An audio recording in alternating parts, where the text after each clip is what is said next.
Okay, so we are taking a continued look at, is the Bible reliable, right? Because if you're a Christian, you're saying you're following Christ, you have to know that the teachings of Christ are accurately preserved. Otherwise, how can you follow a guy when you don't know what he taught? We already looked at the fact that it is written very early comparatively to when the events actually happened, only within a few decades.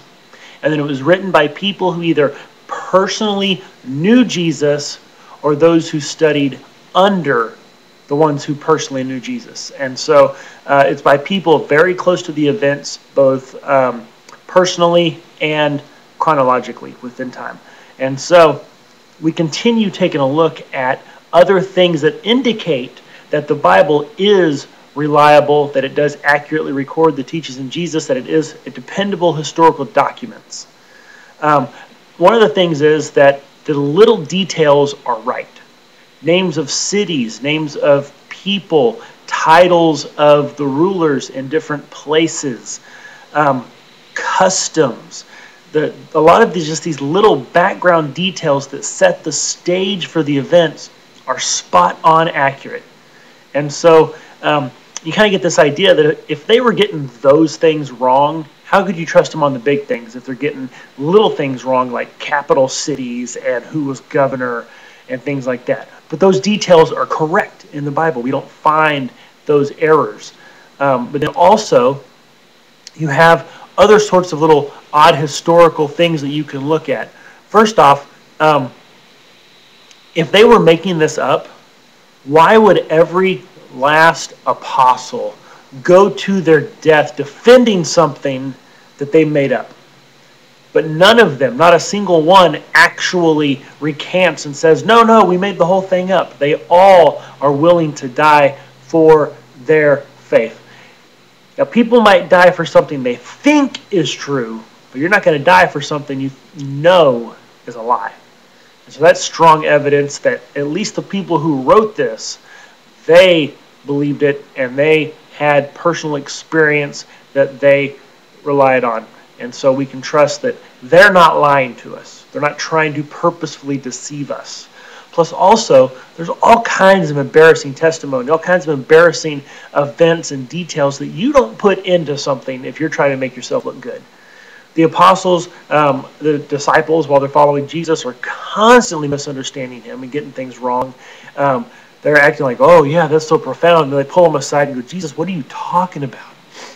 And then you have Peter, right? Jesus' right-hand man, the chief disciple, if you will, constantly just total knucklehead, not understanding what Jesus is saying. He denies Christ 3 times. On one occasion, Jesus calls him Satan, says, get behind me, Satan, rebukes him. You have him completely misunderstanding what's going on. Jesus, when he gets arrested, had told them this was coming, and then when the moment comes, Peter draws a sword and chops the guy's ear off and has to get rebuked by Jesus again. You have the disciples running and hiding in fear of their lives when Jesus gets crucified.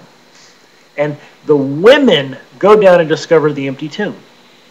Now, back in that day, a woman was not considered very important or significant. In fact, a woman's testimony did not count in a court of law.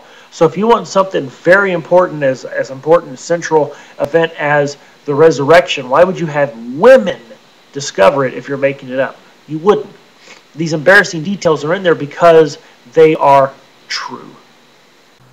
Another interesting bit of information you find in the Gospels, in the whole New Testament, there's all these little weird details that normally as you're reading, you fly right past them and don't pay any attention.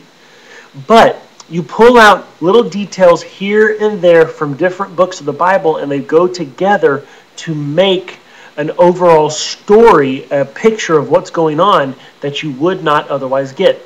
For instance, in Romans 15, Paul mentions taking aid to Jerusalem from Macedonia and Achaia. In Acts chapter 20, we see Paul returning to Jerusalem, but no mention of the money.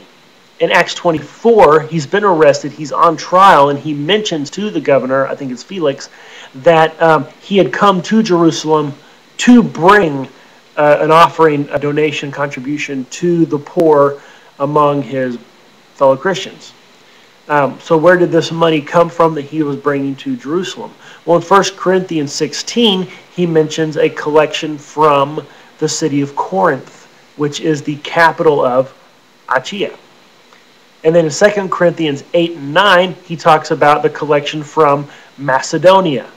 And so here you have Acts and 1 Corinthians and 2 Corinthians confirming what Paul mentions in Romans 15. But all these little details all come together and fit, the puzzle pieces fit nicely together to give you the bigger picture of what is going on.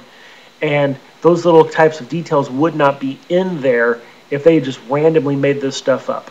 But because they are telling the events as they actually happened, then we can trust that this is reliable because these things come together. And that's just one little example. There's tons of them.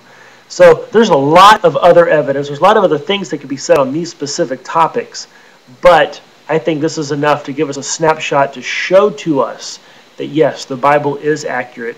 The Bible can be trusted. It does record the teachings of Jesus Christ.